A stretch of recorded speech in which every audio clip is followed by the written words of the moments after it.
Hi everyone, welcome back. Today I'm filming another foundation first impressions, which is, I think, my favorite kind of video to film.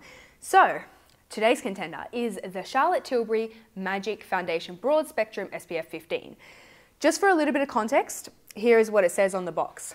Full coverage, demi-matte, long-lasting. Skin is moisturized, dewy, and pores are minimized. How can skin be dewy and demi-matte at the same time? That is my question right now. I don't understand. I don't want to give too much away, but if you would like to hear my first impressions on the Charlotte Tilbury Magic Foundation, then keep on watching.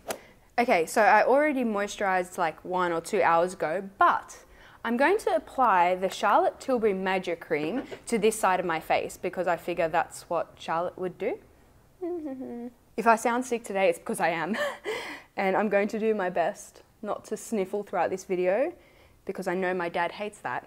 In addition, I'm going to add the Hourglass Veil Primer, just a tiny bit to this side of my nose. So we can consider this side the primed and prep side. Okay, come forth, Magic Foundation.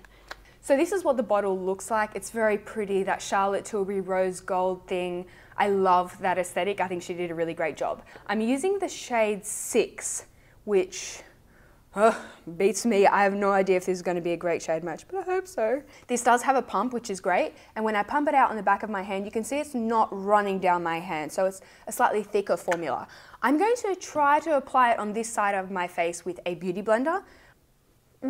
It's got a bit of a smell. It smells almost a little bit like sunscreen. This might be a bit dark for me. Oh well. I legit feel like I'm panting. This seems to be blending out really nicely. I'm not having to work at it too hard.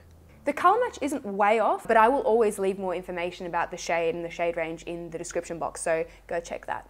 Okay, so that is one light layer on this half of my face, and I think I've built to a pretty solid medium without much work at all, so I think this foundation could be built to quite a full coverage. You can see a little bit of my rosiness, bane of my existence, on my cheek, so I'm going to attempt to build that up a little bit. A little bit of extra on the apple of the cheek and 100%, I think this foundation is very buildable. For the other side of my face, I'm going to try to use a brush. This is like a buffing brush situation.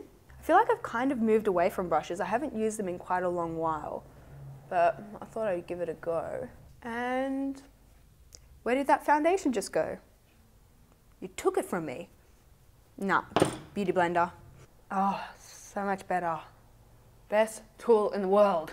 So I've just finished off the other side there, and you know what?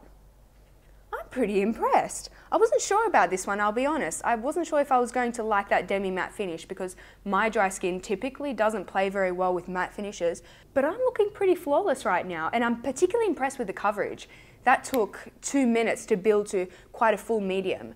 My skin doesn't look particularly dry. I am getting a little bit of dryness kind of in my laugh line here and around the crevice of my nose, but honestly, like we're talking microscopic dryness. Like I'd have to be going in with a magnifying mirror. My pores look pretty good from both sides. So it's very different from the Light Wonder foundation by Charlotte Tilbury. That one is very sheer and almost glossy in finish. So great for dry skin. And if I were to compare it to the Chanel Vita Luminous, no. Come on, sickness brain. Le Beige. So I would say that this one is actually kinder to dry skin than the Chanel Le Beige. That one was also a little bit patchy on me. It wasn't quite as smoothing as this one. So I'm actually quite enjoying this. I don't feel as though this oxidized on me much at all, so that's also a good point. I'm going to pop on some under eye concealer and do a flash test. This foundation does have an SPF of 15. So based on these conditions, I can't see any flash, but I probably wouldn't be recommending that you go wear it to your own wedding or anything like that, just to be sure.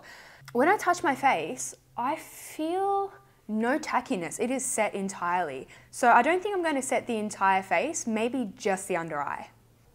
You guys, this is the new Wayne Goss airbrush brush that he's just recently released.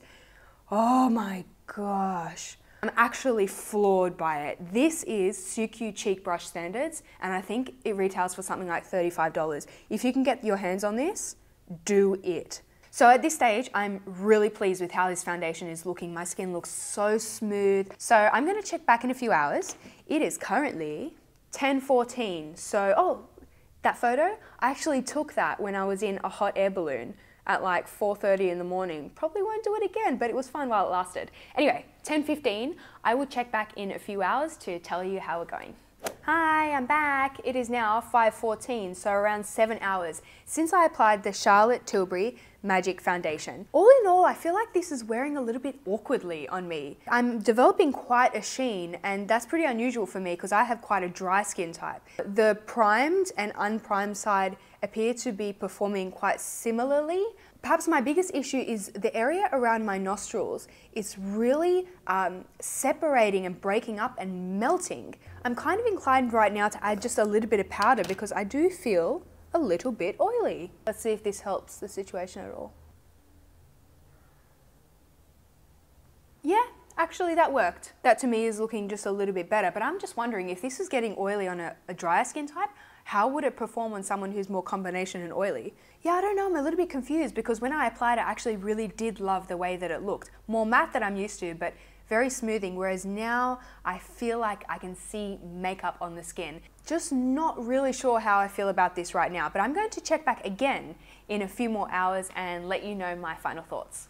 My sniffle and I are back for our final check-in. It is 8:11, so about 10 hours since I applied the Charlotte Tilbury Magic Foundation. Now at this stage, I think it looks pretty much identical to the last check-in. I've got a little bit of sheen down my T-zone, and this area on the side of my nose and around the nostrils is just, it's separating and melting a bit. It looks a bit makeup-y in that area. Aside from the area around my nose, the coverage has remained really consistent. It's not patchy, it hasn't faded. I've taken a look at the ingredient list, and this is actually good news. I don't see alcohol denat or fragrance. So if you are sensitive to either of those, this gets the all clear. All in all, I think this foundation would be best suited to someone who has sort of a normal to combo skin type, so somewhere in that middle ground. Someone who's looking for a full coverage, but doesn't mind looking as though they're wearing makeup, because I think this is quite a makeup-y kind of foundation. I personally would give this probably a 3 out of 5. I'm going to experiment with some other primers and see if I can get a slightly better result with that area around my nose. But I do think that a lot of people are actually going to enjoy this one, especially the coverage, because it's super duper buildable. If you have tried this foundation, then leave a comment down below and tell us what your thoughts are and what your skin type is so that everyone can have a read and be better informed. I really hope that you guys enjoyed this foundation first impressions. I'm thinking the next one will be the Marc Jacobs Remarkable. I'm just trying to get my shade. It is sold out in all of Australia. I hope you have a wonderful day and I will speak to you all very soon. Bye. But this brush, you definitely do need. Get that one. 2:53, so 3 o'clock, a bit over 4 hours since I applied the NARS Velvet Matte Skin Tint. So if you recall, it did oxidize in the first 10 minutes, but I don't think that it continued to get deeper and warmer. So that's a good thing. Those textural issues, you know,